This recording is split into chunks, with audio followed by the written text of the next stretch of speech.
Western Europe, 1944, 1640 hours. Private Daniel Mercer, 24, infantry messenger, arm bleeding and breathing unevenly, grips a torn enemy flag while crouching low and checking his rifle, his fingers shaking as he counts rounds and looks at the cloth. Knowing the platoon is pinned and cut off, and that moving now risks drawing fire but staying means collapse, so he tightens his jaw, presses the wound with his sleeve, and shifts his weight to act. A burst cracks close and he flinches, his shoulder jerking as he steadies himself and crawls 2 steps forward, the flag dragging, another soldier hissing for him to stop while pulling at his boot. And he shakes his head without looking back, telling him to hold position as he forces air into his lungs and keeps moving.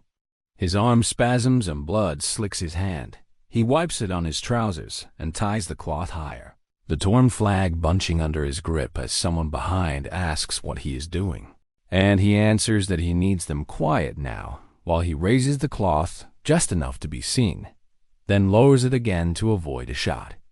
A man beside him reloads and mutters that it will get them killed, and he leans closer while inching forward, telling him to trust him and cover the left, then lifts the flag higher in a slow arc, his wrist burning as he forces it steady and waits for a response that does not come.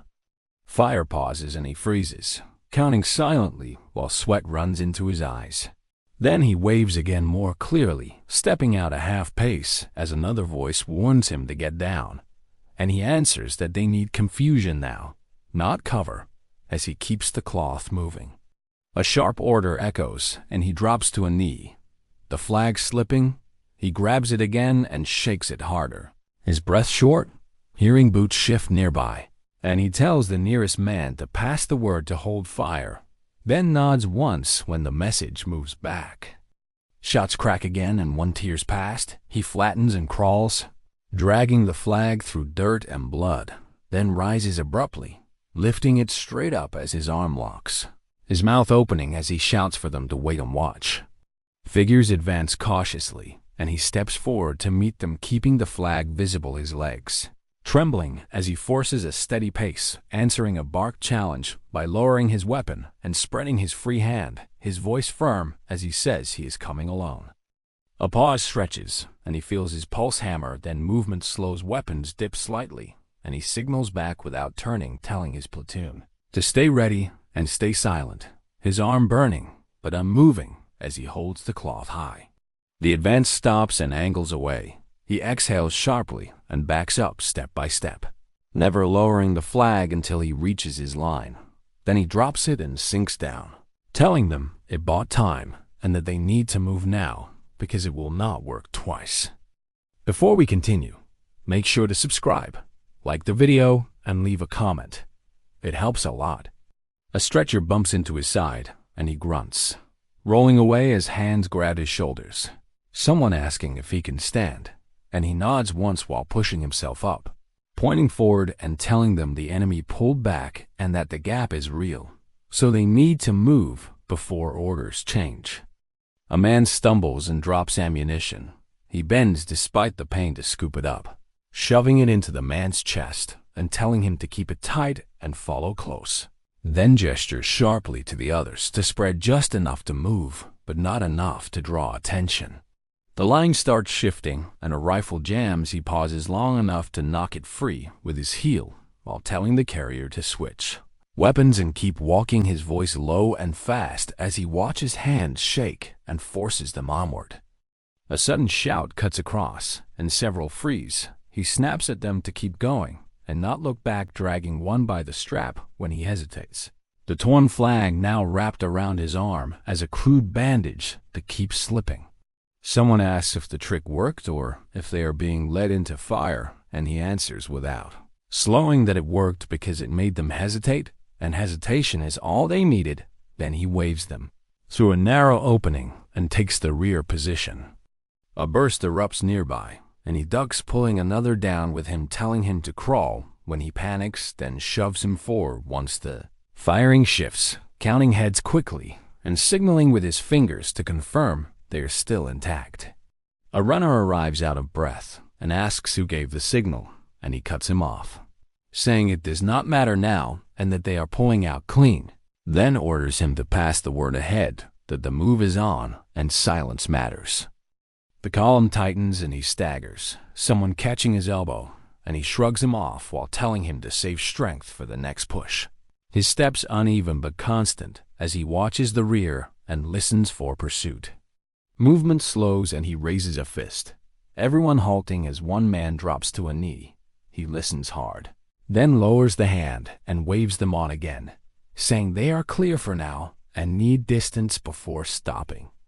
They slip beyond immediate reach, and he finally lets himself lean, breathing hard while telling them to keep moving another count, because the moment they rest is the moment they get found again. A strap snaps and his arm jerks. He bites down and reties it tighter, telling the nearest man to keep pressure while they walk, then waves the group forward again, choosing speed over comfort as the column compresses and resumes without stopping.